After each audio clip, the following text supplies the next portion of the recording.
দক্ষিণ কোরিয়ার শেষ মানুষ মা দুং-সি তার নতুন সিনেমা আবারও এসেছে, যিনি একসময় একাই ৯৯৯ জন জম্বিকে হারিয়ে দিয়েছিলেন।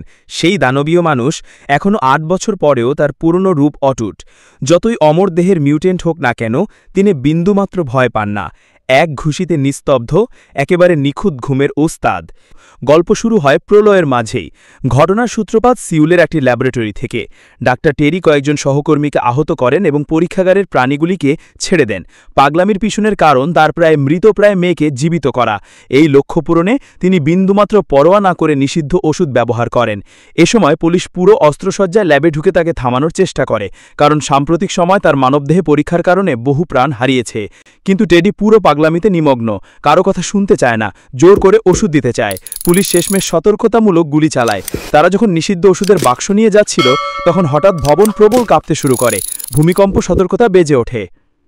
কয়েক সেকেন্ডের মধ্যে বাইরে আকাশচুম্বী ভবন ধসে প্রলয়ের দৃশ্য। শৃঙ্খলা শেষ, চারপাশে ধ্বংস। এই ধ্বংসস্তূপের মাঝে বেঁচে থাকার একমাত্র উপায় নিজের শক্তি। এই সময় জীবিত বেঁচে থাকা বিয়েনমু ধ্বংসস্তূপে তীর ধনুক নিয়ে খাবারের খোঁজে ছিল, কিন্তু হঠাৎ এক অন্ধ বিশাল কুমিরের মুখোমুখি হয়। সে তীর জ্বালিয়ে কুমিরের দিকে ছোড়ে, কিন্তু এই আঘাত যেন চুলকানি, উল্টো কুমিরকে রাগিয়ে দেয়। ঠিক যখন বিয়েনমু খেয়ে ফেলার উপক্রম, তখনই কোরিয়ার শেষ মানুষ মঞ্চে প্রবেশ করে। এক হাতে কুমিরের লেজ ধরে টেনে আনে, তারপর এক আঘাতে কেটে ২ টুকরো করে ফেলে।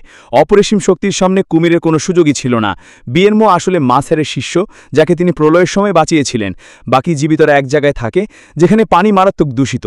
তারা প্রস্রাব চেকে সামান্য পানযোগ্য জল তৈরি করে। মা স্যারের আনা কুমিরের মাংসই সবচেয়ে দামি সম্পদ। এক ধনী মহিলা টাকা দিয়ে কিনতে চাইলেও আজকাল টাকা চলে না, বরং পোশাক, চালের মতো মূল্যবান জিনিস দিয়ে বিনিময় করতে হয়। তবে কিছু ব্যতিক্রম আছে, যেমন শাওমি। ছোটবেলা থেকেই দাদির সঙ্গে থাকে। মা স্যার তার প্রতি দয়া দেখান, বেশি শর্ত রাখেন না। শাওমি প্রায় মা স্যারকে ছবি এঁকে দেয় কৃতজ্ঞতা প্রকাশে। সর্বসাধারণের জীবন মোটানোকে শান্ত, তবে এই বিশৃঙ্খল সময়ে গুন্ডা থাকবেই। একদিন একদল গুন্ডা গাড়ি নিয়ে ঢুকে নিজেদের পুলিশ বলে পরিচয় দেয়। চেহারায় মিল থাকা এক ব্যক্তিকে ভরে নিয়ে যেতে চায়। পুরুষটি প্রতিবাদ করলে তাকে কেটে দেওয়া হয়। মাসের প্রথমে জড়াতে চাননি, কিন্তু যখন গুন্ডারা শাওমির দিকে নজর দেয়, তখন তিনি আর চুপ থাকতে পারেন না। বিয়েনমো এক ঘুষি মারে, কিন্তু গুন্ডারা তাকে মাটিতে ফেলে পেটায়। মাসের বাধ্য হয়ে এগিয়ে আসেন এবং হালকা ধাক্কায় গুন্ডাকে কয়েক মিটার উড়িয়ে দেন। এরপর রাগ ঝেড়ে দেন। 1 মিনিটেরও কম সময়ে সবাইকে শায়েস্তা করেন। গুন্ডারা জানায় তারা এরহু নামের এক লোকের হয়ে কাজ করে, যার কাছে বিশুদ্ধ পানির উৎস আছে। মাসের দয়া করে তাদের ছেড়ে দেন, তবে হুঁশিয়ারি দেন এলাকার এলে চর খেতে হবে। আসলে এরহু একসময় তার পরাজিত প্রতিদ্বন্দ্বী ছিল। গুন্ডারা বুঝতে পারে এই ব্যক্তি তো বিখ্যাত এক ঘুষি সুপারম্যান। এরপর মাসের ফেরার পথে শাওমের বাড়ির বাইরে কালো পোশাকের কিছু লোক দেখতে পান। তাদের নেতা এক শিক্ষিকা, যিনি ভূমিকম্পের পর একটি আশ্রয়কেন্দ্র গড়েছেন, যেখানে পরিষ্কার পানি, খাবার এবং 24 ঘন্টা সেনা পাহারা আছে।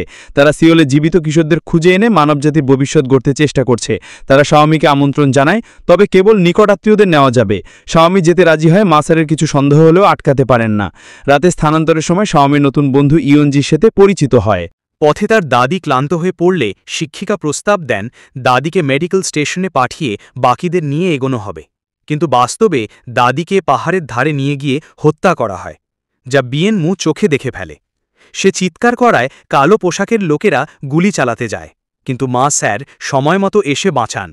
তবে মৃত ব্যক্তি আবার উঠে দাঁড়ায় অমর দেহের কারণে। লড়াইয়ের মধ্যে এক নারী এসে তাদের দুর্বলতা বুঝে মাথা কেটে ফেলে। পরদিন তারা দাদিকে সমাহিত করে। আরেক নারী বোমেই জানায় আশ্রয়কেন্দ্র আসলে টেরির দখলে, যেখানে সে কিশোরদের ওপর নিষ্ঠুর পরীক্ষা চালাচ্ছে অমরত্বের ওষুধ তৈরির জন্য।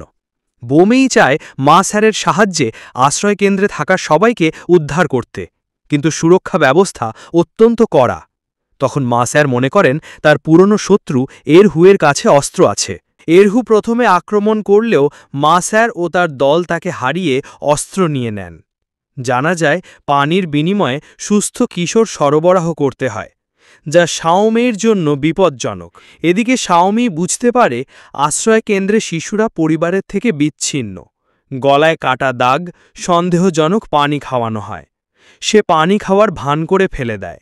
রাতে গোপনে বেরিয়ে এসে ল্যাবে ঢুকে দেখে ইয়ুনঝি পরীক্ষার টেবিলে আর টেডি তার ভয়ঙ্কর গবেষণা চালাচ্ছে।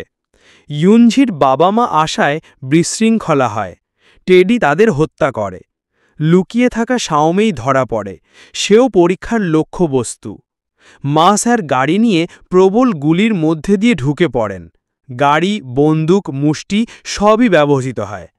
তারা লড়াই করে ভূগর্ভে পৌঁছায়, যেখানে আগের পরীক্ষার শিকাররা জম্বি হয়ে আছে, যাদের মা স্যার সহজেই শেষ করেন। ওপর থেকে টেডি আত্মসমর্পণের প্রস্তাব দিলেও মা স্যার তা প্রত্যাখ্যান করেন। তাদের গুলি ফুরিয়ে গেলে ঠান্ডা অস্ত্র ও ঘুষি দিয়ে লড়াই চালান। বোমেই ও বিয়েনমু ওপরে গিয়ে শাওমেইকে খুঁজে বের করে, তবে শত্রুরা আক্রমণ করে। শেষমেশ মা স্যার শত্রু নেতাকে পরাজিত করে কাছের টুকরো দিয়ে তার মস্তিষ্ক ধ্বংস করেন। তারপর শাওমেই ও বিয়েনমুকে উদ্ধার করেন। টেডি পালাতে গেলে রাগান্বিত অভিভাবকরা তাকে প্রহার করে, কিন্তু সে উন্মাদ হয়ে সবার দিকে গুলি চালায়। অবশেষে নিজের মেয়েকেও মেরে ফেলে। মা স্যার চূড়ান্তভাবে তাকে গুলি করে শেষ করেন। শেষে শাওমেই দাদির কবর জিয়ারাত করে মা স্যারদের সঙ্গে শিবিরে ফিরে আসে একসাথে বেঁচে থাকার জন্য।